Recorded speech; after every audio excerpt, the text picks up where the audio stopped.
about myself so you know why should we even listen to her. I grew up below Yosemite National Park in a little town called Oakhurst. Don't know if you ever heard of it. Went to Yosemite High School. From there I moved up to the Grass Valley, Auburn area up near Tahoe. And then I lived in Napa Valley for about 6 years. I was a wine chemist there. So I worked at Behringer, Laird Family Estate, and Maryville in their winemaking labs. I got lots of free wine, so I really liked it. And then I ended up in wine sales. Then I ended up working in a little timeshare resort in Napa. But it's not a far stretch if you think about it. Food, wine, travel, they pretty much all go together, right?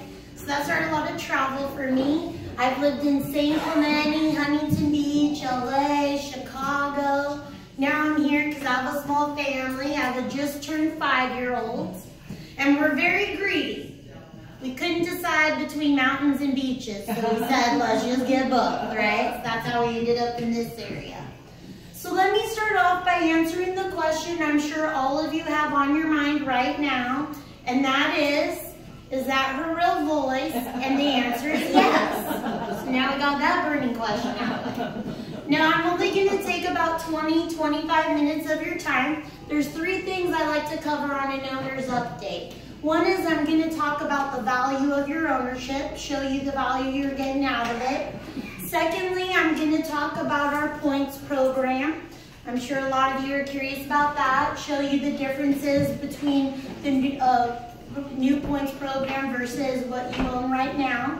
And then thirdly, I'm going to show you how to maximize the ownership you already have. And then through the course of me showing you how to better utilize your ownership and showing you the points program, if you decide to supercharge your already existing ownership, of course we'll encourage you to add to your portfolio today. You're going to find that we're offering a lot of amazing incentives that are specifically designed for our already existing owner base. So really exciting things coming up that we're really happy to share with you. You folks all have notepads. That's so you can write down any questions, comments, just write them down. And if by the end of the presentation we haven't answered those questions, then we're going to answer them for you individually. That way we can keep things expedited, okay? So let's start by talking about the value of your ownership. Does anyone know how much it costs to stay a night here in Carmel, like on the weekend this time of year? Yes, a fortune. That's a very good guess. Extremely accurate. Yes, so if you go on hotels.com, so this is hotels.com. Here's Carmel for $6.99 a night. Great rate, it says. So you better act fast. If you look at Incline Village, they average at least $500 to $600 a night. If you look at Aspen will be $888 a night on shoulder season, not even ski season.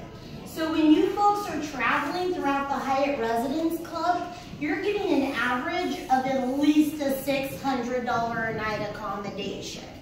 Now, just to get a feel for everybody's ownership out there, how many of you folks own a week of at least 2,000 points, where you have at least 2,000 points? Does anyone own more than 1 week? More than 1 week? Yeah? How many weeks you folks have? 2? Did you raise your hand too? So it's very common for owners to own multiple weeks, usually because they have 1 week that they covet, right? Like, don't touch my jazz week in Carmel or whatever it is. And then they have the week where they say, I don't know what the unit is. I don't know what time of year it is. I only know how many points it is. We call that a play week. It's a week you're using to play the system and travel with, right? Now, how many of you folks have figured out that weekends cost more than weekdays? You guys figure that one out? Okay, good. So if you have around 2,000 points and you're avoiding Saturday night, you're probably averaging at least 10 nights a year out of your 1 week of ownership, which means you're getting a yearly value of around $6,000 out of your ownership. So if you did that over the next 10 years, That's $60,000 in value. Have any of you folks owned for 10 years or getting close to it? Yeah? So I always tell everyone, no one tell anyone else what you spent on your ownership, because if you bought 10 years ago versus more recently, there will be a price discrepancy, okay? But needless to say, you probably spent around half of that or less. So that means even when you add in all the maintenance fees, taxes, exchange fee, even if you skipped a year or two and didn't even use it, you have more than hit a break even at this point. And you know what a lot of owners say to me too? They go, well, Tara, just so you know, we don't typically spend $600 a night for a room. Maybe half of that at the most. But isn't that the best part? Because now you end up doing things and seeing things you probably never do otherwise. I mean, what would be the chances of any of you sitting here right now for $6.99 a night? I'm going to take by your silence, that's a no. She's like in the front. That's why I always ask owners, if you had to do it all over again between renting and owning, what would you do? And owners always say, oh, we love owning, you know. But sometimes it's nice to be reminded of the value you're getting out of it, right? So now let's talk